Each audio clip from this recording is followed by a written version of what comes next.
Welcome back to America Under Distress, America Under Siege. We are not under distress in this video. This video will be about honoring the men that served and received the Medal of Honor. After getting permission from the Medal of Honor Society to do these videos earlier, I'm proud to put out two today, which will be one will be Everett Captain Pope and Grand Old for First Cav, which is actually La Trang Valley, one of the first battles, actually the first battle engagement between forces between the Vietnamese. But this one today is about Captain Pope and Peleliu. I'd like to thank you for your support, and pretty much I'm going to keep this to the Medal of Honor winners in these both videos, but check out the descriptions for the scholarship funds that I have set up for North Canton Hoover High School and Gaige Robbins Scholarship Fund, Citizenship Scholarship Fund. It's all ready to go for the Gaige Robbins Scholarship Fund. So basically what this one is Everett P. Pope, which actually Major at the time when he received it, but actually at the time it was actually Captain Pope. He was born July 16, 1919, and he died July 16, 2009. Actually, same day he was born, he died. Wow. He was from Milton, Massachusetts, United States. He is buried in Arlington National Cemetery. His years of service were 1941 to 1951. Rank Major, 1st Battalion, 1st Marines, 1st Marine Division. He also won the Bronze Star as well. So when it comes down to it, I'm going to basically show this video.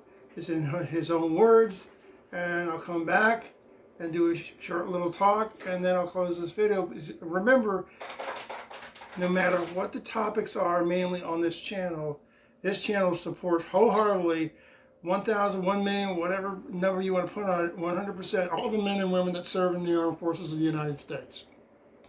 They serve because they choose to serve. For whatever reason, they served. I for one will not be someone that disrespects their legacy. So when it comes down to it, this channel will put these videos out there for those men and their families. Okay, here we go for Major Pope.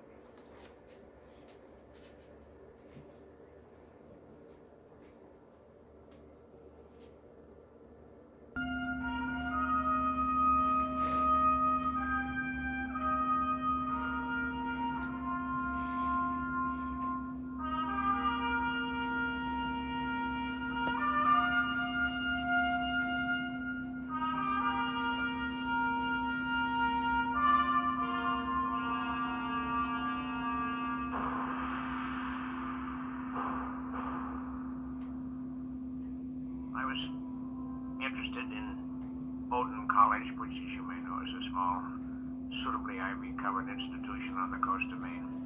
I graduated routinely from the college, and 4 days later, a gentleman came around the campus with a dark blue jacket and light blue pants and a red stripe, and that did it.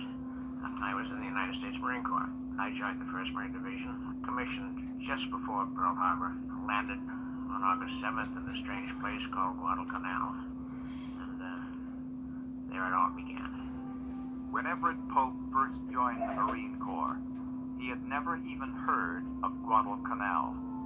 But scant months later, he and his Marine company were experts in jungle warfare. They were fast learners, and they would need every ounce of experience they could muster for the danger that lay ahead on the small, embattled island of Peleliu in the South Pacific. We landed and took an airfield. Of course, that's what we did for a living, was capture airfields. And then the problem we had was taking the rest of the island. Well, first of all, it was 115 degrees. The terrain is simply a jumble of coral, caves, hills, rough terrain, as rough as you can imagine it. And the Japanese had used their years on that island to get ready for this attack to fortify very skillfully. I landed with a rifle company of about 235 men. By the time 4 days later we got to the foot of that hill, there were about 90 of us left, so we'd taken some very serious casualties. Your riflemen are gone. You're using cooks and bakers and company clerks to try to do things that they're not trained to do. And we first tried to reach the foot of the hill through one of the swamps. There were guns firing at us from across the swamp, and we couldn't get through there. So we were in a big mess, and we had to be smoked out. They fired smoke shells to cover us, and then we pulled back, and then we were ordered to take the hill. It was still daylight when I went up. We moved up against terrible odds as best we could, because we knew the only way we could stop all of this was to get to the top. We received terrible fire across the canyon from our rear, cannon fire. And as we came around the hill, we then exposed ourselves to fire from another direction. We knew we had to get to the top, but we did. With a force of invisible Japanese hidden in the jagged coral caves above them, Pope and his men, still reeling from 4 days of constant fighting, rallied toward the crest of the hill, only to be trapped and outnumbered as they neared the top. When we got to the top, we were quite startled when we realized that we were not on top of the hill. We were on a plateau with high ground dominating it really to the south. And the Japanese were able to fire down at us, which is not a good tactical position to be in at all. Well, we ran out of ammunition up there. No one could get up there to supply us. We had few grenades, we had some bayonets, we had some brave Marines. We held that hill overnight, trying to keep, in some way, protect the troops that were below us, and it sort of turned into a brawl, which was roll a hunk of rock down amongst the enemy, and they stopped for a minute to see if that's a grenade coming in, bouncing in among them, and it just slows them down a little bit. And after you've done that 2 or 3 times, you throw a real grenade, one of the few you have left, that gets their attention. So that was just a mechanism that we used to try to hold them off a little bit. As daylight came, the Japanese formed up we could see it coming, a very heavy attack of 50 or 100 men. And we were at that point ordered to withdraw. At about the same time, I decided we were going to get out of there anyhow. And so we came tumbling down the hill. There were 8 of us at that point. The hill was not taken again for about 10 or 11 or 12 days. And it took that long for my dead on that hill to be buried. A lot of brave Marines died on that hill. I can never forget it. The battle for Peleliu Island raged on for 6 more weeks at the cost of over 12,000 American and Japanese lives. It is regarded as one of the most vicious and costly actions of the Pacific Campaign. Just 6 months later, in recognition of his leadership on that treacherous front, Captain Pope was summoned to the White House to receive the Medal of Honor. I talk as once in a while I do to youngsters in a school, and I can see the little 7th grader sitting there, and he leans forward and he says, "Mr. Pope, were you scared when you went up the hill?" My answer, perhaps will answer your question. I tell him I was scared to death. And half the Japanese army shooting at you from 3 different sides. Of course you were scared. But your responsibility is to do what you've been trained to do, which is to lead Marines in action. It doesn't matter whether you're scared or not. It's your ability to do your duty, even though you may be afraid, that is a real facet of leadership.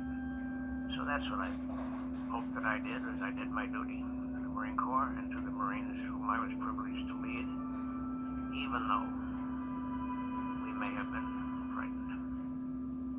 I was not a hero, but I was among heroes.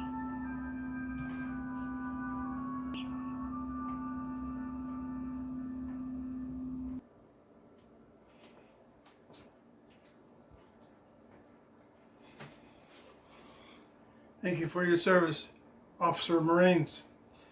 I'm going to try to read a citation from Captain Pope, Major Pope.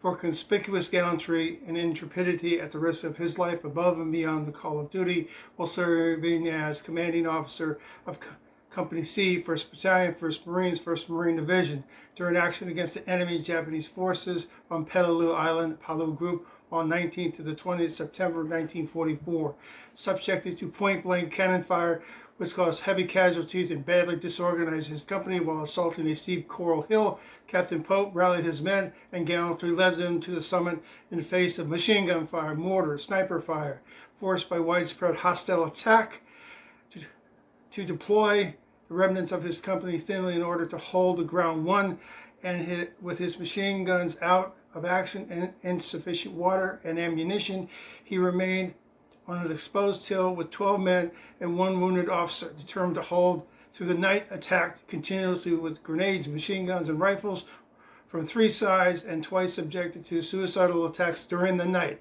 He and his valiant men fiercely beat back or destroyed the enemy, resorting to hand-to-hand combat as the supply of ammunition dwindled, and still maintaining his lines with his 8 remaining riflemen. When daylight brought more deadly fire, he was ordered to withdraw. His valiant leadership against devastating odds while protecting the units below from heavy Japanese attack reflects the highest credit upon Captain Pope and the United States Naval Service. I'm sorry, but every time I read citations, I get a little misty-eyed because of what they did. Thank you for your service, Officer and Marines. Basically, that's it for this video. I'll come back probably later in the day, maybe tomorrow morning, with a Vietnam recipient. Again, support the things that this channel supports, which is Behind Me Wounded Warrior Project. The scholarship funds, like I mentioned earlier, which is the Gaige Robbins Scholarship Fund for Eau Gallie High School. It'll be in the description as well. And also the North Canton Hoover High School Bill Moore Scholarship Fund. Education is a key. And Mr. Pope graduated college, joined the Marines. I graduated high school, joined the Marines. Thank you for watching this video. Support all the things in the description if you get a chance. Thank you. Semper Fi.